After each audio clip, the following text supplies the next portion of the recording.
wild slasher fans out there. Blech. Two favorite uncles are back here for Cinephellas. I am Logan Myers. That's my good mate over there. And I am Henry Hill, and that's right. We are back to talk about a brand new slasher film just hit Netflix over this past weekend. These two wild 80s enthusiasts are back to talk about it. Written by, these books series written by R.L. Stine, who obviously did Goosebumps as well. These were the young adult version of horror for R.L. Stine that he wrote these books, and this one's based on the Fear Street books that he wrote way back in the 90s. And this one is taking us back to the late 80s. It's all centered on a prom night for these girls. There's a competition to see who's going to be crowned the prom queen. We are talking about, what is it called, Uncle Logan? Fear Street, Prom Queen.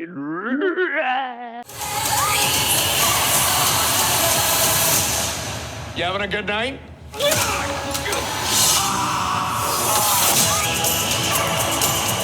That's right. These two book enthusiasts are back here tonight talking about more flicks. Me and this guy over here have been yapping quite a bit lately, throwing out a lot of reviews, movies, and TV shows. But of course, we've tonight we're going to be talking about the brand new film that just hit Netflix. Of course, a few years back, me and you reviewed the trilogy Fear Street that was put out by writer-director Lee Janiak, and really had a great time with those three films, the trilogy, 1600s, 1970s, and 1990s. Great time. And this is, I guess, the next chapter on Standalone, based off the book Fear Street Prom Queen. And as you guessed it, a bunch of teenagers, they go to Shadyside High School. They're all competing to be the one and only prom queen. And what could go wrong? Yeah, and you're dealing with three people going to, wanting to compete and be the prom queen. And as we recall, we remember all the, anxiety leading up to prom. And this movie focuses on that and centers on these girls, specifically Laurie Granger, our main character here, who has some past trauma involving her mom and a really bad thing that happened back in the day that's like hanging over her head during this whole time too. And then, of course, girls that want to backstab each other and do whatever is necessary to take home the title of prom queen. And, of course, there's going to be some blood spilled along the way because you have a killer who's stalking every one of these prom queen candidates. And you don't know why as it goes on, but as prom night happens, the killer shows up, and I did like the look of the killer in this, like the red kind of latex looking shiny kind of trench coat, if you will, and the mask and everything. It was a cool look, and there was some mystery, like who could it be?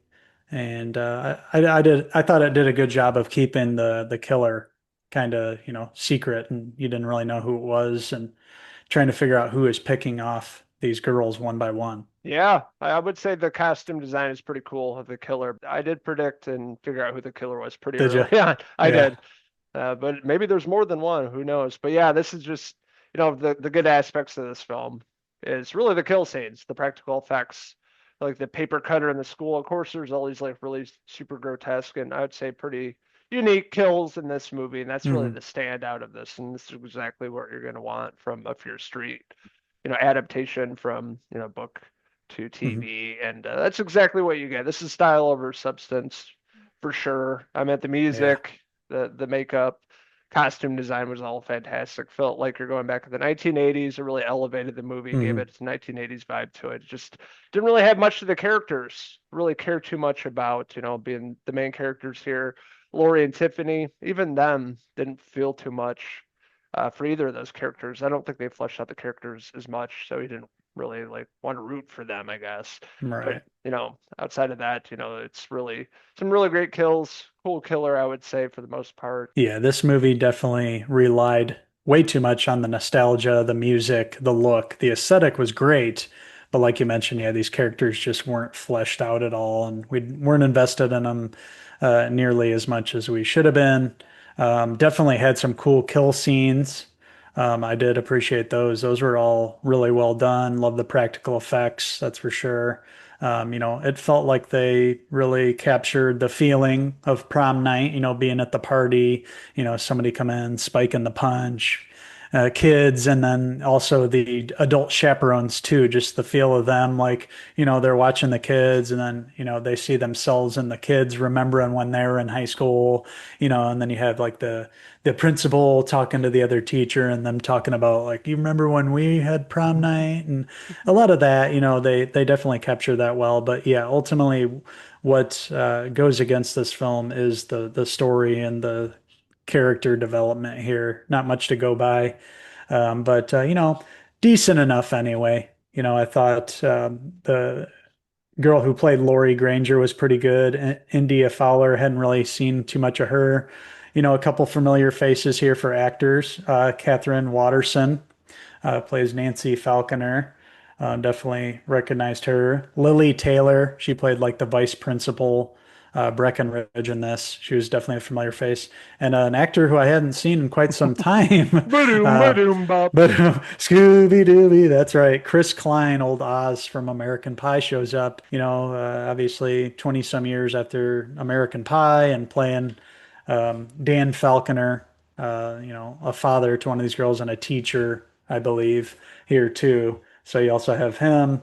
But yeah, really not too much to this film. If you're looking for something to throw on, not be too heavily invested in it, enjoy a couple kills, hear some good songs along the way, then I'd say, check it out. It's not something that's going to go down as being one that you're probably going to watch again. It's kind of like watch one and done.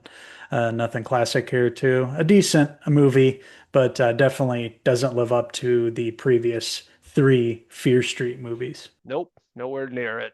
And honestly, just based off some of the teaser trailers and things that I did see before watching this, it just didn't even look that interesting. Like maybe just because the writer director was different between the trilogy and the new film, but vibe was totally different. It's just not as serious, I guess. And most of the characters you don't care about, they weren't, written very well. So that's really the downfall of the movie.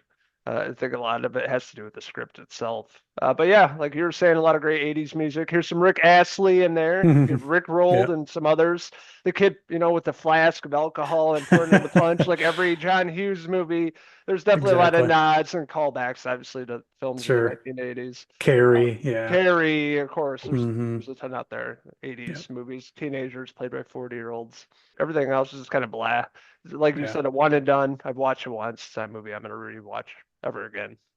But one thing I will say, one of the actresses was really underutilized. She was just in Until Dawn that we saw maybe a month ago at the theater.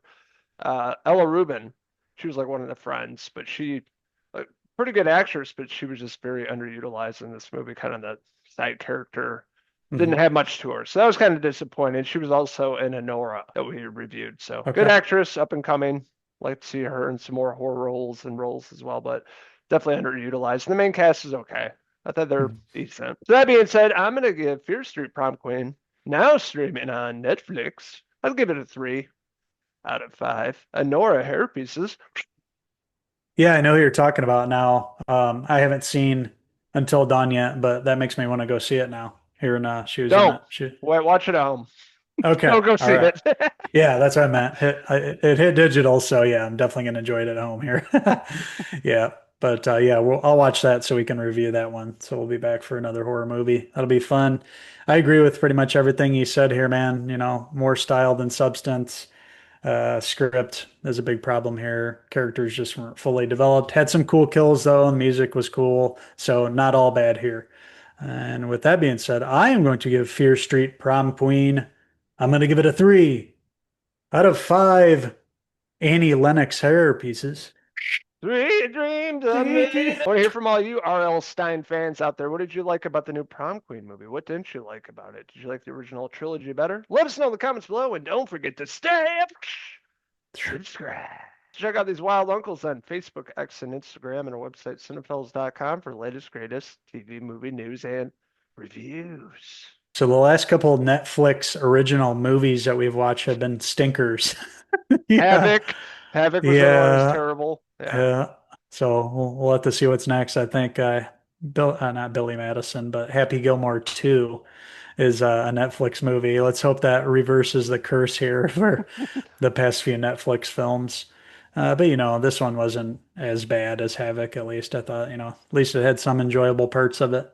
But yeah, we'll be back with more horror reviews, like we just mentioned, Until Dawn. We'll be back to review that.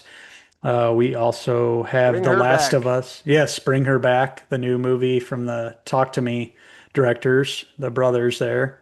And I believe you're going to see that one tomorrow. I'm going to have to catch it, hopefully, catch it this weekend if I can, so we can review that together. That'll be a fun one. And we also have The Last of Us season 2 just finished up.